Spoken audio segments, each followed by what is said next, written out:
বিসমিল্লাহির রহমানির রহিম। প্রিয় শিক্ষার্থীগণ, ফিনান্সিয়াল স্টেটমেন্টের 1 নম্বর এবং 2 নম্বর লেকচার শিটে আমি তোমাদেরকে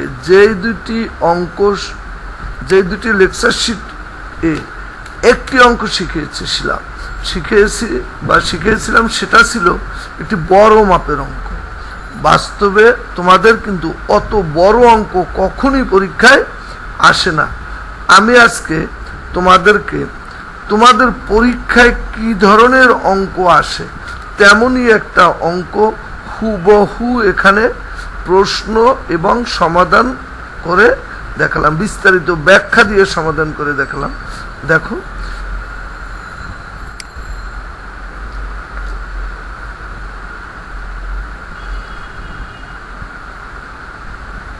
ন্যাশনাল ইউনিভার্সিটি বিবিএ অনার্স 2014 সালের বিবিএ অনার্সের যে অঙ্কটা আসছে এটা পার্ট সিতে আসছে। আমাদের প্রশ্নের ধরন থাকে পার্ট এ, পার্ট বি এবং পার্ট সি।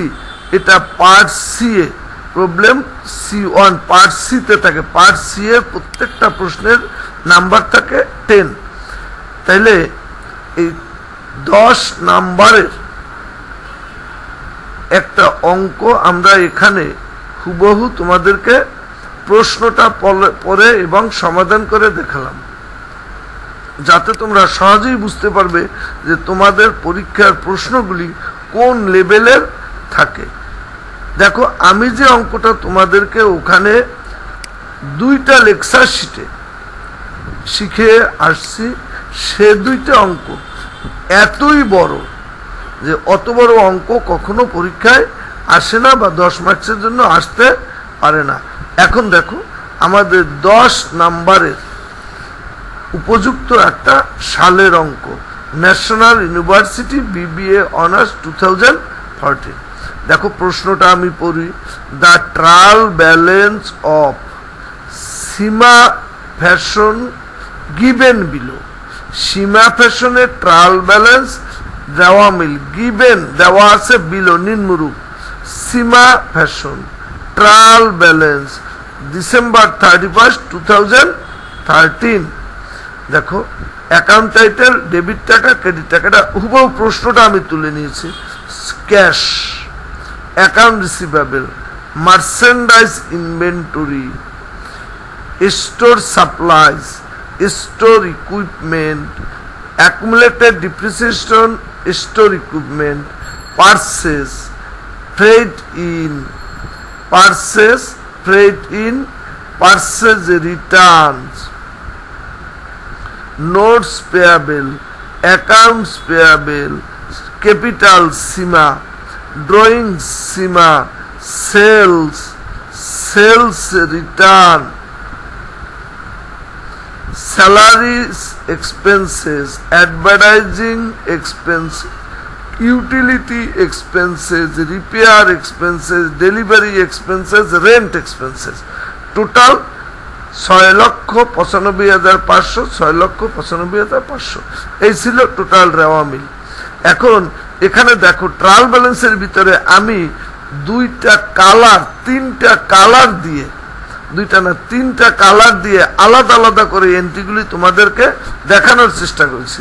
যেমন হলুদ কালার দিয়ে যেই এন্ট্রিগুলি দেখানো হয়েছে, এগুলি আমাদের calculation of cost of goods sold working এর entry. Merchandise inventory 1 January 2013, working নং 2। আমরা 2 নম্বর ওয়ার্কিং এ লিখছিলাম calculation of cost of goods sold. এরপরে দেখো একটু নিচে পারচেজ, এটাও ওয়ার্কিং নং 2 এ যাবে, অর্থাৎ calculation of cost of goods sold. Freight in, এটাও 2 নম্বর ওয়ার্কিং, অর্থাৎ calculation of cost of goods সোল্ডের এন্ট্রি। পারচেজ রিটার্ন, এটাও 2 নম্বর ওয়ার্কিং, অর্থাৎ ক্যালকুলেশন অফ গুডস সোল্ড এর এন্ট্রি। এরপরে দেখো, একটা অন্য কালার করে, স্কাই কালার করে দেখানো হয়েছে সেলস আর সেলস রিটার্ন। এটাও সেলসকে আমরা ওয়ার্কিং এ 1 নং ওয়ার্কিং এ দেখিয়েছিলাম, তাহলে এখানে সেলস ওয়ার্কিং নং 1 অর্থাৎ ক্যালকুলেশন অফ নেট সেল এর ওয়ার্কিং এ যাবে। সেলস রিটার্ন এটাও ক্যালকুলেশন অফ নেট সেলস এর ওয়ার্কিং এ যাবে। এরপরে দেখো এ বি সি ডি এইগুলি লাল রং করে দেখানো হয়েছে। তো লাল রং করে যেগুলি দেখাইছি এক্সপেন্সেস এর সামনে, এন্ট্রির সামনে, স্টোর সাপ্লাইজ তার সামনে লাল রং করা হয়েছে এবং টাকার ঘরে টাকার কলামেও ওই টাকাটাকে লাল রং করে দেওয়া হয়েছে। এরপরে accumulated depreciation store equipment B number দিয়ে লাল রং করে টাকার অঙ্কটাকেও লাল রং করা হয়েছে। এভাবে A B F E number 3টা ছিল, এগুলিকে লাল রং করে চিহ্নিত করা হয়েছে। কারণ হলো এ নং সমন্বয়, এ নম্বর অ্যাডজাস্টমেন্টে ছিল স্টোরস ইকুইপমেন্ট সম্পর্কিত এন্ট্রি, স্টোরস ইকুইপমেন্ট। দেখো তাহলে আমরা এ নম্বর অ্যাডজাস্টমেন্টে যাই। অ্যাডজাস্টমেন্ট অ্যান্ড আদার ডাটা, দেখো স্টোর সাপ্লাইজ অন হ্যান্ড 2300। তাহলে এই দেখো এ নম্বর অ্যাডজাস্টমেন্টে স্টোর সাপ্লাইজ সম্পর্কিত এন্ট্রি এটা। তাহলে এটার সামনে আমরা এ নম্বর অ্যাডজাস্টমেন্ট শো করলাম। এরপরে বি নম্বর অ্যাকুমুলেটেড ডিপ্রিসিয়েশন স্টোর ইকুইপমেন্ট, যাই অ্যাডজাস্টমেন্টে দেখো depreciation on store equipment in 8500। তাহলে এটা বি নম্বরে আছে, সেজন্য আমরা এখানে এন্ট্রির সামনে accumulated depreciation store equipment trial ব্যালেন্সের মধ্যে এন্ট্রিটার সামনে আমরা বি লিখে শো করলাম। এরপরে দেখো ই 70% of salaries expenses, rent expenses and utility expenses are selling and rest মানে অবশিষ্ট অংশ, অবশিষ্ট 30% of all these items, এই 3টা আইটেমেরই অবশিষ্ট 30% আর অ্যাডমিনিস্ট্রেটিভ এক্সপেন্সেস। তাহলে দেখো আমরা এখানে এই 3টার সামনে salaries expenses, utilities expenses and rent expenses 3টার সামনেই আমরা লিখছি লাল কালি দিয়ে, অর্থাৎ লাল রং করে দেওয়া হয়েছে এবং এই 3টার টাকার অঙ্ককেও লাল রং করা হয়েছে। তাইলে administrative expenses, selling expenses and salary expenses, utility expenses and rent expenses, salary expenses, utility expenses and rent expenses এই 3টা কি দেখানো হয়েছে লাল রং করে ই নম্বর দিয়ে। এই 3টা ই নম্বর অ্যাডজাস্টমেন্টে ছিল। তাইলে অ্যাডজাস্টমেন্ট নং এ বি আর ই এই 3টাকে দেখানো হয়েছে। এরপরে অ্যাডজাস্টমেন্ট নম্বর এ, টাকা 30,000 of notes payable will be paid next year. আমাদের যে নোটস পেয়াবেল এন্ট্রিটা আছে, ট্রায়াল ব্যালেন্সে আছে 51,000 টাকা, ট্রায়াল ব্যালেন্সে আছে নোটস পেয়াবেল 51,000 টাকা, নোটস পেয়াবেল টাকার অঙ্কে দেখো লাল রং করা আছে 51,000 টাকা। এই নোটস পেয়াবেলের 30,000 টাকা উইল বি পেইড নেক্সট ইয়ার। আমরা জানি নোটস পেয়াবেল একটা দায়। এখন এটা কি স্বল্প মেয়াদী দায় নাকি দীর্ঘমেয়াদী দায়, তোমরা কি করে বুঝবে? সাধারণত নোটস পেয়াবেলকে আমরা দীর্ঘমেয়াদী অর্থাৎ লং টার্ম লায়াবিলিটিস এর এন্ট্রি হিসাবে ট্রিটমেন্ট করি, এন্ট্রি হিসাবে আমরা কাজ করি, এই জন্য এটা লং টার্ম লায়াবিলিটিস এর মধ্যে লিখি। কিন্তু আমাদের এই প্রশ্নের অ্যাডজাস্টমেন্ট নম্বর এফ এ বলা আছে টাকা 30,000 of notes payable will be paid next year. Notes পেয়াবেলের মধ্য হাতে 30,000 টাকা আগামী বছরে পরিশোধ করতে হবে। তাহলে আমরা জানি স্বল্প মেয়াদী এবং দীর্ঘমেয়াদী ঋণের শর্ত, আমি 3টা ঋণের শর্তই এখানে উল্লেখ করতে চাই, স্বল্প মেয়াদী, মধ্যমেয়াদী এবং দীর্ঘমেয়াদী। যেই ধরনের ঋণ সর্বোচ্চ 1 বছর পর্যন্ত ব্যবহার করা যায় সেই ধরনের ঋণকে বলে স্বল্প মেয়াদী ঋণ, শর্ট টার্ম লায়াবিলিটিস। এই অঙ্কে যেহেতু বলা হয়েছে আগামী বছরই পরিশোধ করতে হবে 30,000 টাকা, তাহলে এই 30,000 টাকাকে আমরা স্বল্প মেয়াদের ভিতরে দেখাবো, আর বাকি থাকে 21,000 টাকা, 51,000 থেকে 30 যদি স্বল্প মেয়াদী হয়, বাকি 21,000 টাকা আমরা দীর্ঘ মেয়াদের মধ্যে দেখাবো, লং টার্ম লায়াবিলিটিস। তাহলে এখন স্বল্প মেয়াদের শর্ত দেখলো 1 বছরের মধ্যে পরিশোধযোগ্য ঋণকে বলে স্বল্প মেয়াদী, শর্ট টার্ম লায়াবিলিটিস। আর মিডল টার্ম লায়াবিলিটিস মধ্যমেয়াদী ঋণ, যেই ঋণ 1 বছর থেকে 5 বছরের মধ্যেই পরিশোধ করতে হবে, অর্থাৎ পরিশোধ করতে হয় সেই ধরনের ঋণকে, সর্বোচ্চ 5 বছর পর্যন্ত যে ঋণ ব্যবহারের সুযোগ থাকে সেই ঋণকে বলা হয় মধ্যমেয়াদী মিডল টার্ম লায়াবিলিটিস। এখন 5 বছরের উপরে 7 বছর 10 বছর অনন্তকাল যেই ঋণটা ব্যবহার করার সুযোগ থাকে সেই ধরনের ঋণকে বলে দীর্ঘমেয়াদী বা লং টার্ম লায়াবিলিটিস। আমাদের প্রশ্নে বলেছে টাকা 30,000 অফ নোটস পেয়াবেল, 30,000 টাকা notes payable will be paid next year, আগামী বছর পরিশোধ করতে হবে।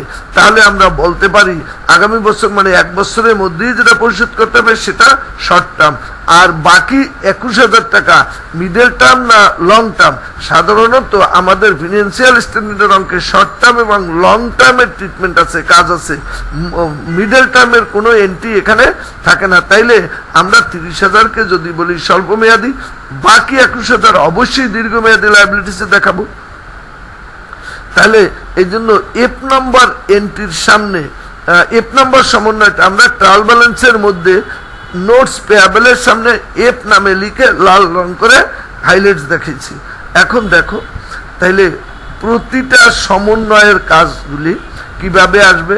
স্টোর সাপ্লাইজ অন হ্যান্ড, আমরা স্টোরের সাপ্লাইজ কাগজ কলম খাতা পেন্সিল অর্থাৎ মনিহারি, স্টোর সাপ্লাইজ ছিল আমাদের কত টাকা, বা 5,200 টাকা। স্টোর সাপ্লাই ছিল আমাদের 5,200 টাকা। স্টোর সাপ্লাই ছিল আমাদের 5,200 টাকা। অ্যাডজাস্টমেন্টে বলা আছে এই স্টোর সাপ্লাইসের মধ্য হাতে অব্যবহৃত স্টোর সাপ্লাইজ অন হ্যান্ড, অর্থাৎ আমাদের হাতে অব্যবহৃত অবস্থায় আছে 2300 টাকা।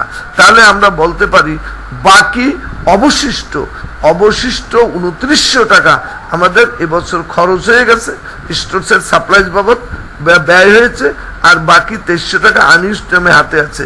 তাহলে যেই টাকাটা ব্যয় হয়ে গেছে ওটা আমরা স্টোর সাপ্লাইজ ও সেলিং অ্যান্ড ডিস্ট্রিবিউশন এক্সপেন্সেসের দফায় বসবে। তাইলে এটাকে স্টোর সাপ্লাইজ এক্সপেন্সেস নামে দেখাবো 2900 টাকা, আর স্টোর সাপ্লাইজ অন হ্যান্ড অথবা unused store supplies on hand বাকি 2300 টাকা যেটা সমন্বয় আছে এটা আমরা ব্যালেন্স শিটের কারেন্ট অ্যাসেটের ভিতরে দেখাবো। ডিপ্রিসিয়েশন, দ্বিতীয় অ্যাডজাস্টমেন্ট নম্বর B, depreciation on store equipment.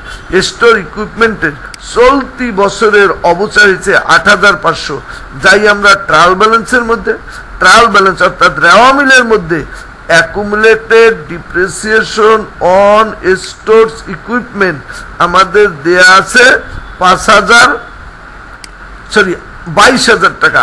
এটা হলো বিগত বছরের বিগত বছর যে ডিপ্রিসিয়েশনগুলি অবচয়গুলি হয়েছে সেইগুলি আমরা অ্যাসেট থেকে বিয়োগ না করে দায়ের মধ্যে অ্যাকুমুলেট করে রেখেছি, স্তূপ করে রেখেছি। তাইলে আগের অ্যাকুমুলেটেড ডিপ্রি আছে 22,000 টাকা। এবছর অ্যাডজাস্টমেন্ট নম্বর বি এ বলছে ডিপ্রিসিয়েশন অন স্টোর ইকুইপমেন্টের অর্থাৎ এবছর ডিপ্রিসিয়েশন হয়েছে 8,500 টাকা। তাইলে এই ডিপ্রিসিয়েশন স্টোর ইকুইপমেন্ট যেটা সমন্বয় বলা আছে, এটা আমরা জানি সমন্বয়ের কাজ হয় কমপক্ষে 2 বার। তাহলে এটা 2 বার কাজ হবে। একবার স্টোর ইকুইপমেন্ট যেহেতু সেলিং অ্যান্ড ডিস্ট্রিবিউশন এক্সপেন্সেসের এন্ট্রি, তাইলে আমাদের ইনকাম স্টেটমেন্টের মধ্যে সেলিং অ্যান্ড ডিস্ট্রিবিউশনের ভিতরে একবার লিখবো 8,500 টাকা। আবার ব্যালেন্স শিটের অ্যাসেট দিকে লাস্ট ইয়ার ডিপ্রি যেটা ট্রায়াল ব্যালেন্সে আছে, লাস্ট ইয়ার ডিপ্রিসিয়েশন 22,000 টাকা, লাস্ট ইয়ার ডিপ্রিসিয়েশন দেওয়া আছে 22,000 টাকা, প্লাস কারেন্ট ইয়ার ডিপ্রিসিয়েশন 8,500 টাকা। এই দুইটাকে একত্র করে ব্যালেন্স শিটের অ্যাসেট দিকে স্টোর ইকুইপমেন্ট থেকে, স্টোরের সরঞ্জাম থেকে আমরা বাদ দিয়ে দেব। তৃতীয় adjustment interest accrued on notes payable. Notes payable যেটা ছিল, অর্থাৎ আমরা নোটস পে করে যে লোনটা গ্রহণ করেছিলাম সেই লোনের সুদ দিতে হবে 2,000 টাকা। এখন ট্রায়াল ব্যালেন্সের মধ্যে গিয়ে দেখলাম ইন্টারেস্ট এক্সপেন্সেস নামে কোনো এন্ট্রি আমাদের ট্রায়াল ব্যালেন্সে নাই, তাহলে বুঝতে হবে সম্পূর্ণ 2000 টাকা সুদ যেটা সম্পূর্ণ সুদটাই এখনো পেয়াবেল অপরিশোধিত রয়ে গেছে। তাইলে একবার আমরা ইন্টারেস্ট এক্সপেন্সেসকে ইনকাম স্টেটমেন্টে নেব, আর একবার ব্যালেন্স শিটের দায়ের দিকে কারেন্ট লায়াবিলিটিস এর মধ্যে লিখব ইন্টারেস্ট পেয়াবেল নামে। এখন ইনকাম স্টেটমেন্টে কোন এন্ট্রির অধীনে লিখব, কোন দফার অধীনে লিখব? ইনকাম স্টেটমেন্টকে আমরা classified income multiple step income statement হিসাবে ভাগ করে লিখছি। Operating expenses, operating income, operating expenses, নন অপারেটিং এক্সপেন্সেস, নন অপারেটিং ইনকাম। আমরা জানি ইন্টারেস্ট অন নোটস পেয়াবেল এটা নন অপারেটিং এক্সপেন্সেসের একটি এন্ট্রি। তাইলে আমরা ইনকাম স্টেটমেন্টে এই 2000 টাকাকে নন অপারেটিং এক্সপেন্সেসের ভিতরে লিখবো। আবার ব্যালেন্স শিটের দায় দিকে কারেন্ট লায়াবিলিটিসের মধ্যে ইন্টারেস্ট পেয়াবেল অন নোটস পেয়াবেলের উপর এটা কারেন্ট লায়াবিলিটিসের মধ্যে লিখবো। এরপরে দেখো চতুর্থ অ্যাডজাস্টমেন্ট ডি নম্বর, মার্চেন্ডাইজ ইনভেন্টরি 31 ডিসেম্বর 2030 টাকা 79,500। আমি সামনে ডব্লু নং 2 লিখে দিয়েছি। ডব্লু নং 2 অর্থাৎ ওয়ার্কিং নং 2 আমরা জানি calculation of cost of goods sold 2 নং ওয়ার্কিং এ আমরা ক্যালকুলেশন করি, সেই জন্য আমি এটা 2 নম্বর ওয়ার্কিং নামে লিখে দিয়েছি। এখন আসো মার্চেন্ডাইজ ইনভেন্টরি, যেহেতু এটা অ্যাডজাস্টমেন্টে আছে কাজ হবে দুইবার। একবার calculation of cost of goods sold এর ভিতরে যাবে, আর একবার কারেন্ট অ্যাসেট নামে ব্যালেন্স শিটের অ্যাসেট দিকে যাবে।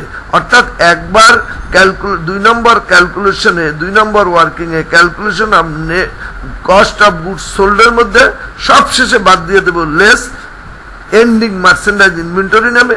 আর একবার ব্যালেন্স শিটের অ্যাসেট দিকে কারেন্ট অ্যাসেটের ভিতরে লিখব এন্ডিং মার্চেন্ডাইজ ইনভেন্টরি নামে 79,500 টাকা।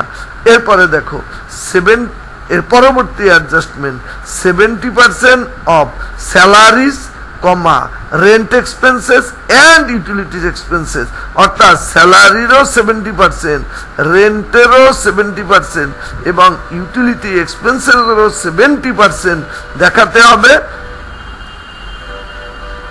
সেলিং অ্যান্ড ডিস্ট্রিবিউশন অর্থাৎ সেলিং এক্সপেন্সেস নামে।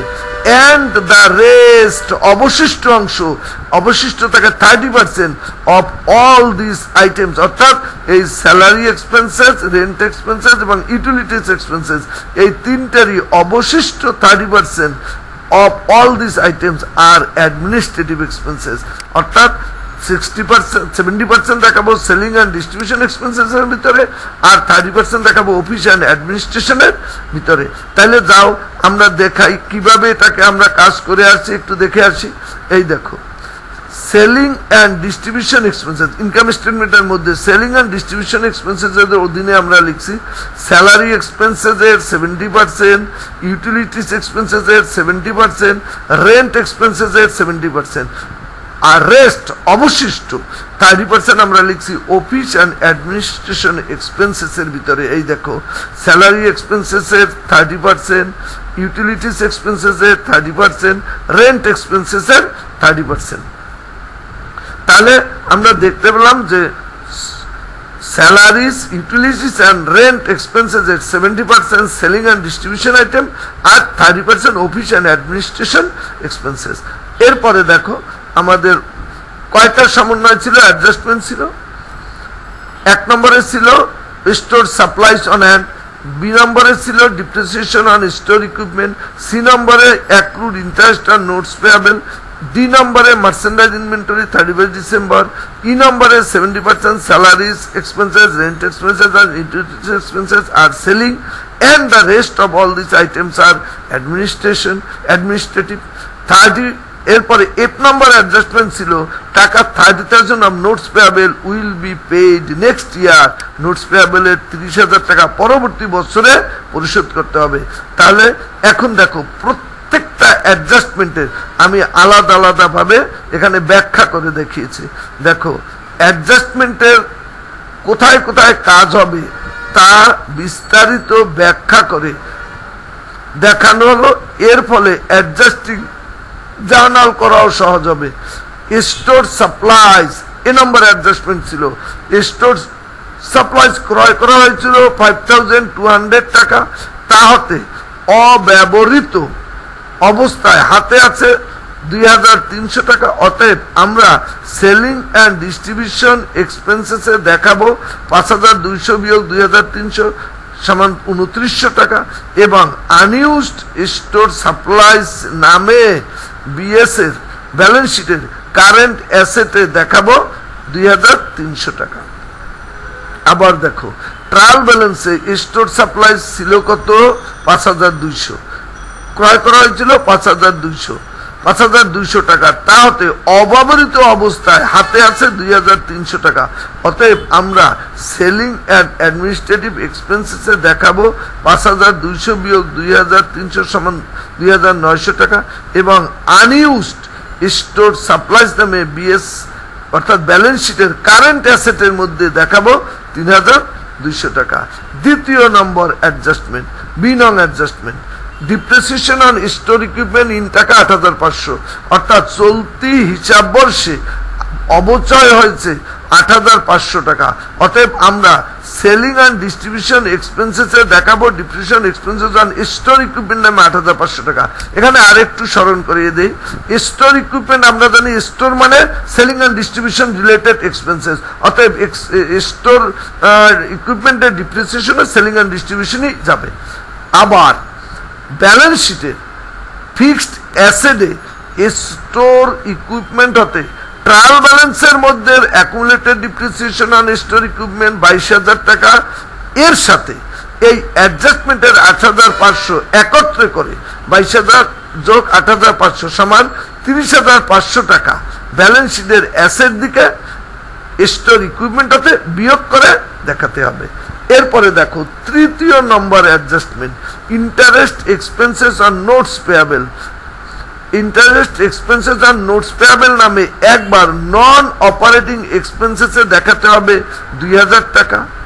আবার বিএস এর কারেন্ট লায়াবিলিটিসের মধ্যে ইন্টারেস্ট পেয়াবেল নামে দেখাতে হবে 2000 টাকা। যেহেতু এটা খরচ, এটা নন অপারেটিং এক্সপেন্সেস, তাই ইনকাম স্টেটমেন্টের নন অপারেটিং এক্সপেন্সেসে দেখাবো 2000 টাকা।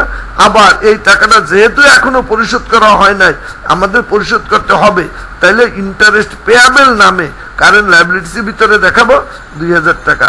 ডি নম্বর অ্যাডজাস্টমেন্ট ছিল ক্লোজিং ইনভেন্টরি, কত? 79500 টাকা। একবার 2 নম্বর ওয়ার্কিং এ যাবে, আর একবার বিএস ব্যালেন্স শিটের অ্যাসেট দিকে কারেন্ট অ্যাসেটের মধ্যে লিখবো 79500 টাকা। এরপরে ই নম্বর অ্যাডজাস্টমেন্টে ছিল 70% অফ 3 আইটেম, 70% অফ কার কার? দেখো 70% of salaries expenses, 70% of salaries expenses,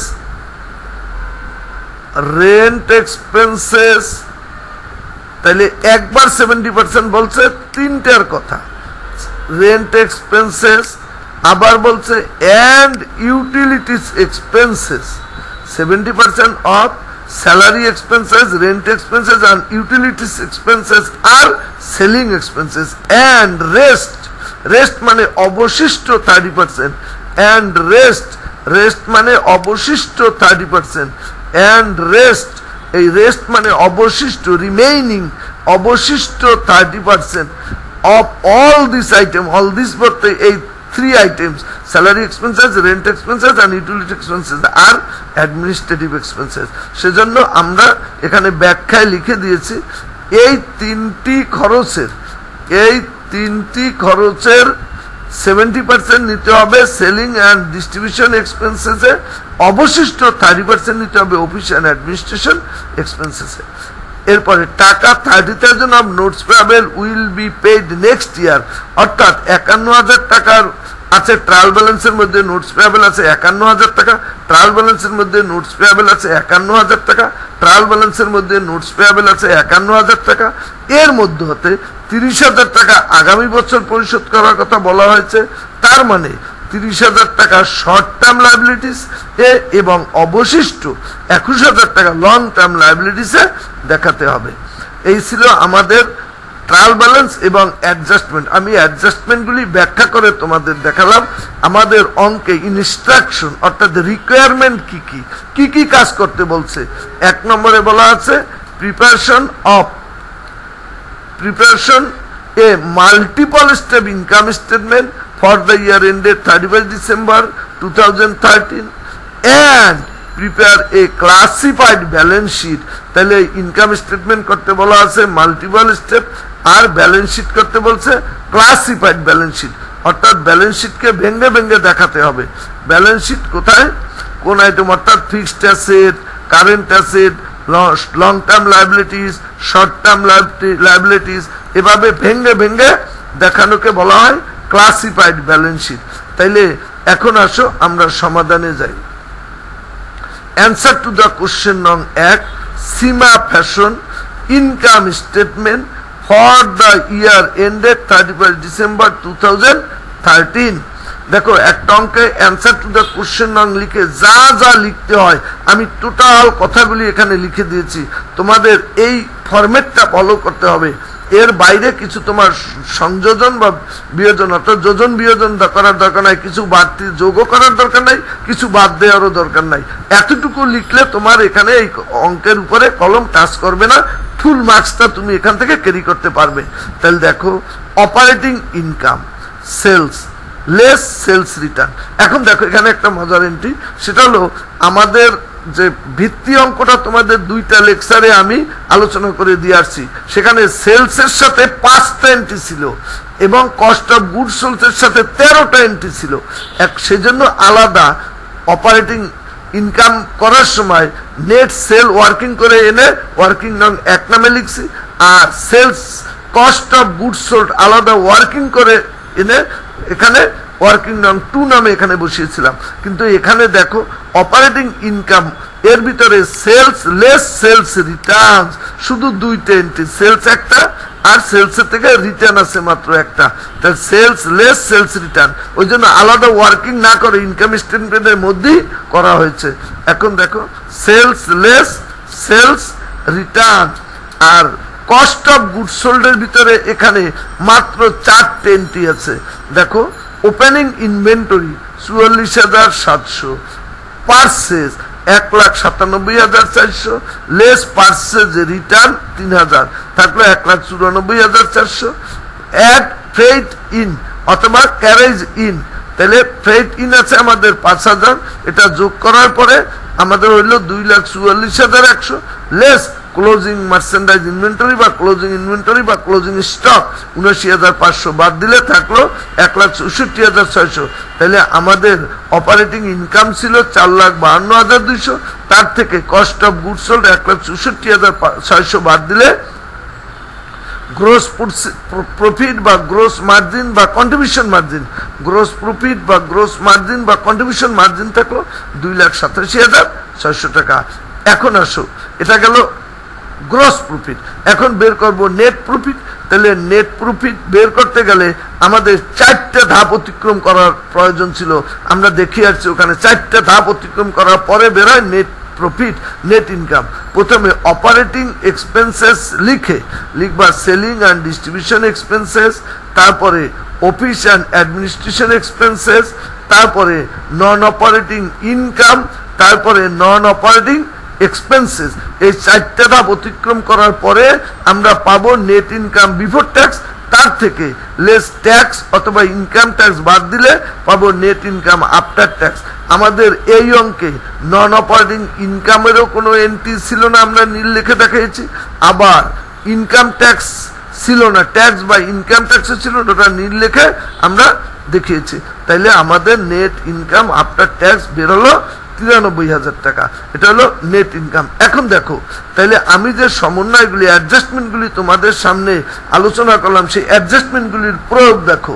অ্যাডজাস্টমেন্টগুলি প্রথমে এখানে আসছে স্যালারিজ এক্সপেন্সেস 95,000-এর 70%, ইউটিলিটিস 14,000-এর 70%, তারপরে রেন্ট এক্সপেন্সেস 24,000-এর 70%, বাকি 30% আমরা নিচ্ছি salaries expenses, utilities expenses, rent এক্সপেন্সেসের বাকি 30% নিচ্ছি আমরা অফিস অ্যান্ড অ্যাডমিনিস্ট্রেশন এক্সপেন্সেসের ভিতরে।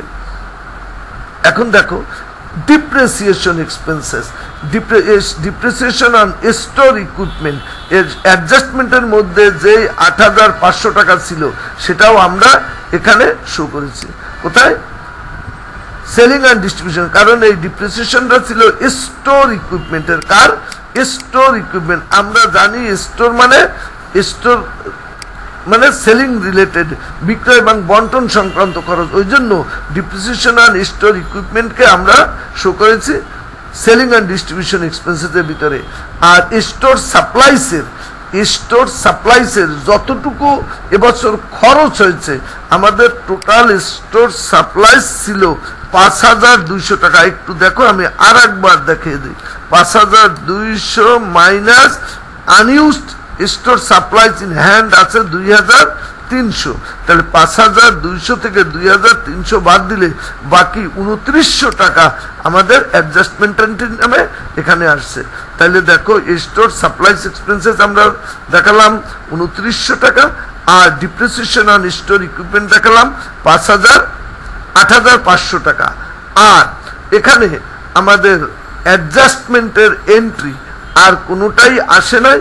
অ্যাডজাস্টমেন্টের এন্ট্রি বাকিটুকু যে একটা আসছে ইন্টারেস্ট অন নোটস পেয়াবেল ২,০০০ টাকা, প্রশ্নে বলা আছে এটা নন অপারেটিং এক্সপেন্সেসে আসছে।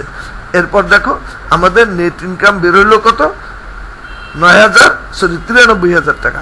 তাহলে এখন আসো আমাদের অপারেটিং এক্সপেন্সেসে কি কি গেল। অপারেটিং এক্সপেন্সেসকে আমরা দুই ভাগ করেছিলাম, সেলিং অ্যান্ড ডিস্ট্রিবিউশন এক্সপেন্সেস। তার অধীনে কি কি আইটেম গেল?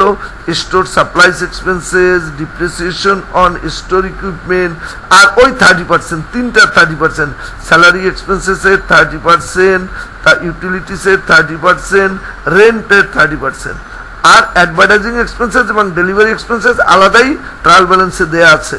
এখন আসো অফিস অ্যান্ড অ্যাডমিনিস্ট্রেশন এক্সপেন্সেসের মধ্যে স্যালারিস এক্সপেন্সেসের 30%, ইউটিলিটিসের 30% অ্যান্ড রেন্ট এক্সপেন্সেসের 30% আসলো, আর রিপেয়ার এক্সপেন্সেস আলাদাই ট্রায়াল ব্যালেন্সে দেওয়া ছিল, সেটা নিয়ে আসলাম। টোটাল অপারেটিং এক্সপেন্সেস, তাইলে টোটাল অপারেটিং এক্সপেন্সেস আমাদের কত হলো? টোটাল অপারেটিং এক্সপেন্সেস হলো আমাদের ৫২,০০০। তাইলে টোটাল গ্রোস প্রফিট থেকে অপারেটিং এক্সপেন্সেস একটা ১,৪০,৬০০ আর একটা ৫২,০০০। তাহলে টোটাল অপারেটিং এক্সপেন্সেস যা আমাদের বের হবে, ওর সাথে নন অপারেটিং ইনকাম যোগ করব, আর নন অপারেটিং এক্সপেন্সেসটা আবার আলাদা করে দেব। তাইলে টোটাল অপারেটিং ইনকাম লিখবো। এটা এখানে একটু ভুল লেখা আছে, টোটাল অপারেটিং এক্সপেন্সেস না, টোটাল অপারেটিং ইনকাম, অর্থাৎ গ্রোস প্রফিট থেকে সেলিং অ্যান্ড ডিস্ট্রিবিউশন এবং অফিস অ্যান্ড অ্যাডমিনিস্ট্রেশন খরচ দুইটা বাদ দিলে যেটা থাকে, তাইলে টোটাল অপারেটিং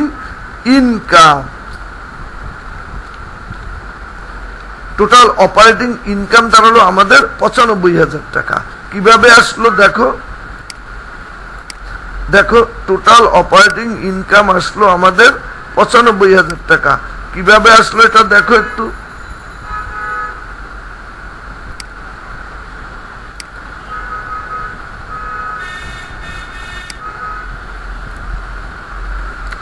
আমাদের গ্রস প্রফিট ছিল ২,৮৭,৬০০, তার থেকে সেলিং অ্যান্ড ডিস্ট্রিবিউশনের ১,৪০,৬০০, অফিস অ্যান্ড অ্যাডমিনিস্ট্রেশনের ৫২,০০০, এই দুইটা বাদ দিলে টোটাল অপারেটিং ইনকাম থাকে ৯৫,০০০।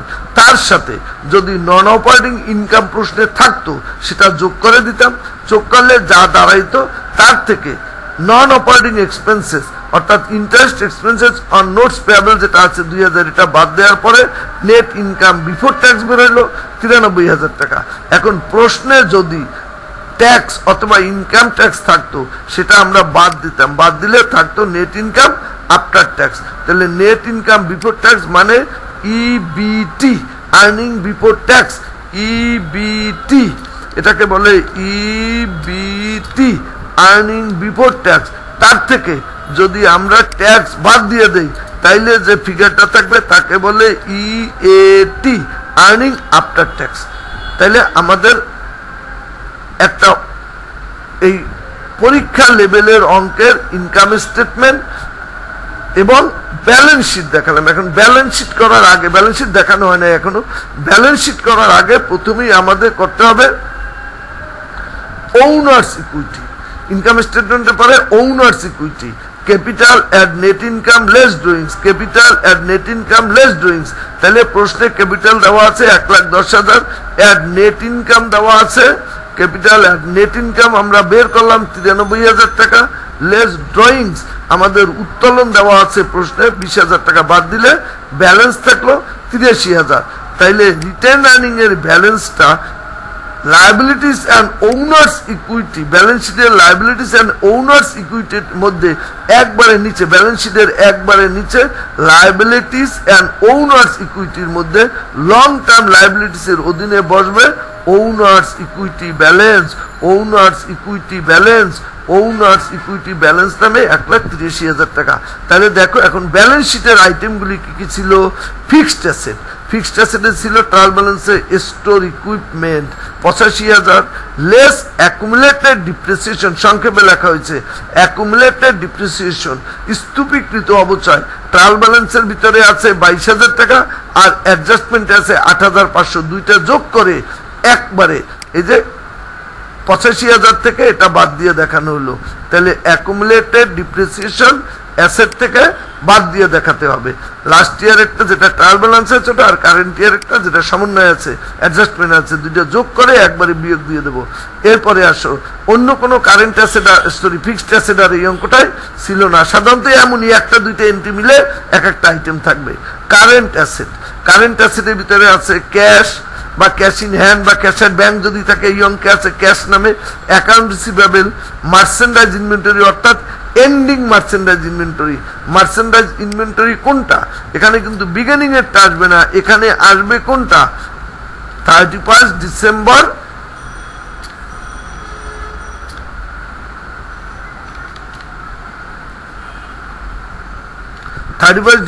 2013, অর্থাৎ 31 ডিসেম্বরেরটা এখানে আসবে। এরপরে আসো স্টোর সাপ্লাইজ, ওই যে 5,200 টাকা ছিল তার থেকে 2900 টাকা খরচ হয়ে হাতে আছে 2300 টাকা, ওই 2300 টাকা ব্যালেন্স শিটের অ্যাসেটে আমরা শো করব। তাইলে টোটাল ফিক্সড অ্যাসেট ছিল 54,500, টোটাল কারেন্ট অ্যাসেট 2,30,000, মিলে ব্যালেন্স শিটের টোটাল যোগফল 2,84,500।